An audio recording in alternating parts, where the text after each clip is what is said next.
everyone. Today we are going to talk about the United States, Taiwan, and Japan, and the importance of these three countries working together and forging a strong alliance.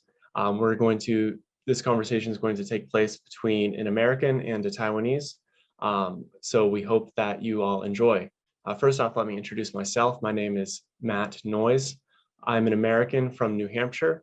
I got involved in politics around the time I was 12 or 13, primarily with the Tea Party movement. I ended up moving to Japan 3 or 4 years ago, where I have worked to promote the US-Japan alliance and advocate for individual rights and economic liberty. I also work for CPAC Japan as the secretary to the chairman. So today we are joined by Mr. Hwang Po-yu from Taiwan, and he is actually running for office in Taiwan. So let me introduce him, and you can fill in anything I might miss. No problem. Mr. Hwang Po-yu was born in Changhua, Taiwan on February 11th, 1995. So we're actually the same age.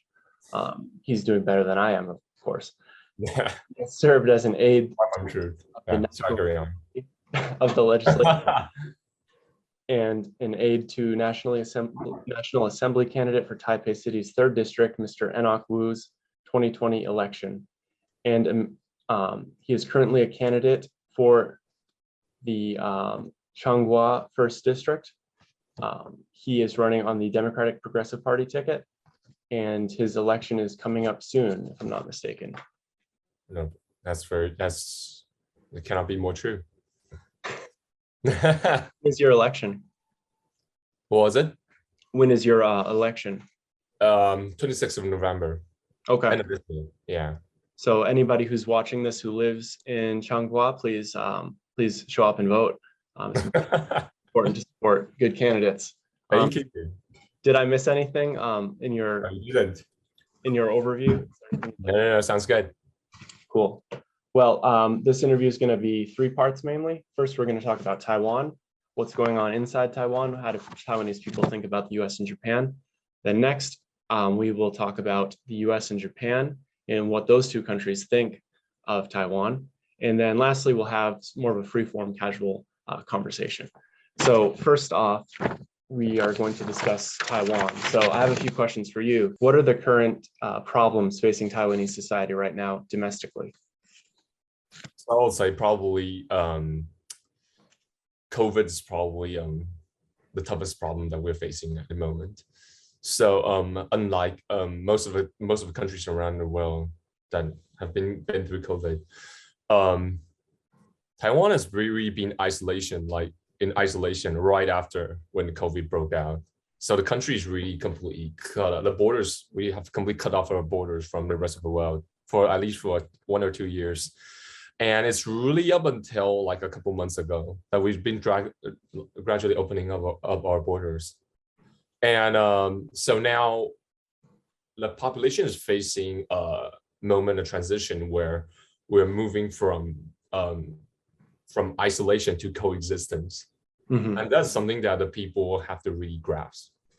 Because since we've been living in 2 years of relatively peace, compared to what the world are facing, and suddenly we're gradually integrating with what the world is actually going through. And people are gradually trying to realize that this will be our reality for the moment. And that's something that people are still working with.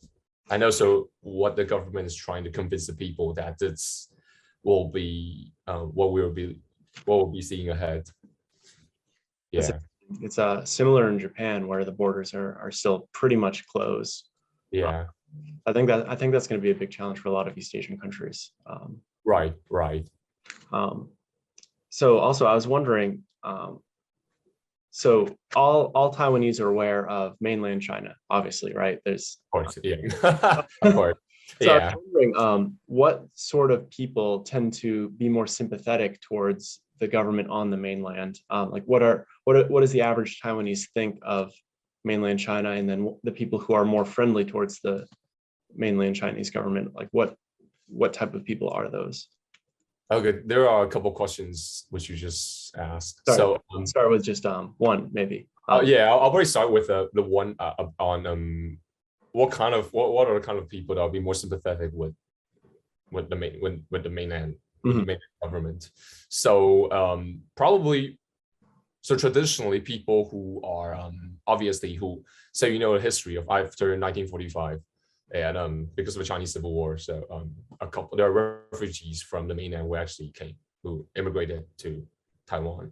The first generation refugees who came from China, those people are probably the people who are, for the moment, will be most sympathetic with the mainland government, and that's quite interesting because they came as supposedly anti-communist warrior. Like these are people who fled from communism supposedly, and now they became the people. I wouldn't say that they're really sympathetic with the communist ideals, but rather the dream of Xi Jinping's dream of the great Chinese rejuvenation. I think that's really something that they're more interested with, about reviving the great Chinese nation, the tradition, and there's that's the kind of this kind of fantasy that that's really driving their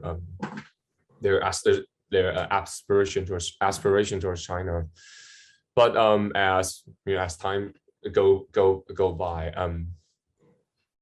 the first generation China. The second, well, they're probably now the second. Now we're moving towards probably the fourth generation of the post-Civil War Chinese refugee population.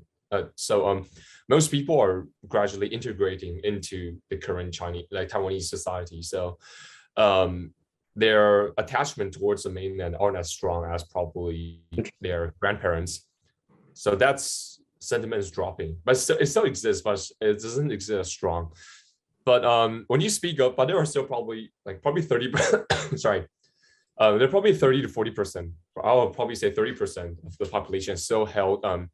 I wouldn't necessarily say a favorable view towards China, but at least people believe that we need some sort of cooperation or a closer tie with mainland China.